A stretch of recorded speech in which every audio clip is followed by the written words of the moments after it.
भडगाव तालुक्यातील गोंडगाव येथे 4 ऑगस्ट 2023 रोजी घडलेल्या अल्पवयीन मुलीवरील अत्याचार व हत्येच्या प्रकरणातील पीडित कुटुंबाला अद्याप न्याय मिळालेला नसल्याने दिनांक 6 रोजी राष्ट्रवादी शरदचंद्र गटाचे आमदार रोहित पवार यांनी त्यांच्या निवासस्थानी भेट देत कुटुंबियांना धीर दिला।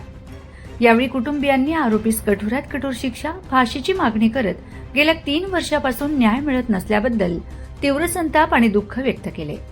फास्ट ट्रॅक न्यायालयात खटला सुरू असूनही विलंब होत असल्याबद्दल आमदार पवार यांनी खंत व्यक्त केली। पीडित कुटुंबाची आर्थिक व राहणीमानाची परिस्थिती अत्यंत हालाखीची असल्याचे लक्षात घेऊन त्यांनी गावच्या सरपंचांना तातडीने जागा उपलब्ध करून देण्याच्या सूचना दिल्या। तसेच कुटुंबासाठी घर बांधण्यासाठी स्वतः आर्थिक मदत देण्याचे आश्वासनही त्यांनी दिले। पीडित मुलीला न्याय मिळवून देण्यासाठी माझा लढा सुरूच राहील असा ठाम निर्धार आमदार पवार यांनी व्यक्त केला।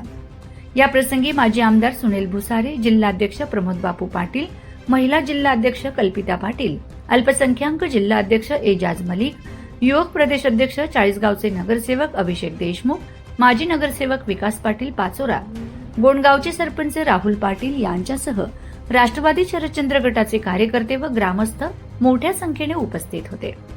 तसेच भडगाव पोलीस ठाण्याचे सहाय्यक पोलीस निरीक्षक प्रदीप एकशिंगे, पोलीस हवालदार नरेंद्र विस्पुते, किशोर सोनवणे, निलेश ब्राह्मणकर, सुनील राजपूत व मुकुंद परदेशी हे अधिकारीही उपस्थित होते।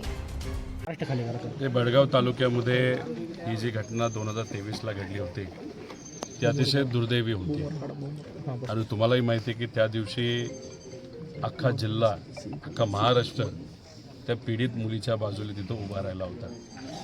पीडित मुलीचं वय 7 असेल, तिच्यावर अत्याचार झाला।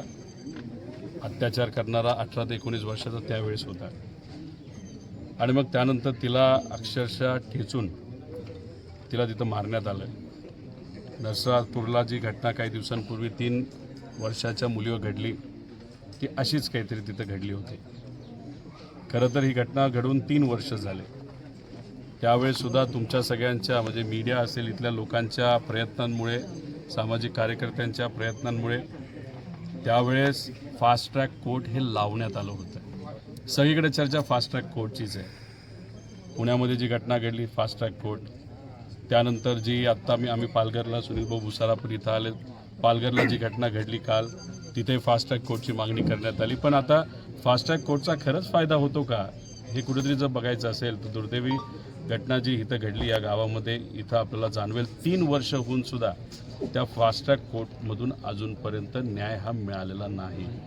त्याच्याचबरोबर ज्या लोकांनी साक्ष दिली होती, जी काही त्यातली लहान मुलं होती, आज कुठेतरी कदाचित त्यांना घाबरवलं जातं आहे का काय वेगळं कारण हे आपल्याला सांगता येत नाही। जे इथं राहत होते ते आता इथं न राहता स्थलांतर झालेले आहेत। मग कुठेतरी इथे असणाऱ्या त्या मुलीच्या आईला, वडिलाला, आजीला भीती वाटते की त्या मुलीला न्याय मिळेल का।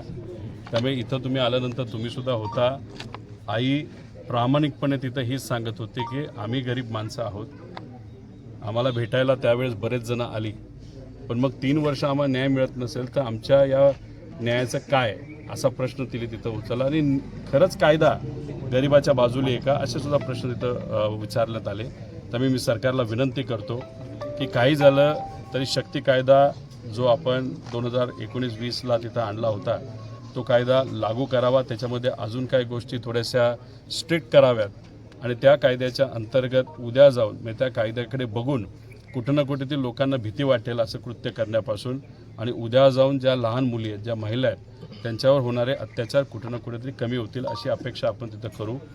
पोलिसांशी आम्ही बोललेलो आहे। इथं घरकुलचा काहीतरी एक प्रश्न आहे तोही तिथं आम्ही समजून घेतलेला आहे। त्यामुळे इथं याच्यात कुठलंही राजकारण न आणता फक्त या मुलींना, या परिवाराला न्याय मिळावं असा आमचा प्रामाणिक प्रयत्न आहे। राज्यामध्ये कुठेतरी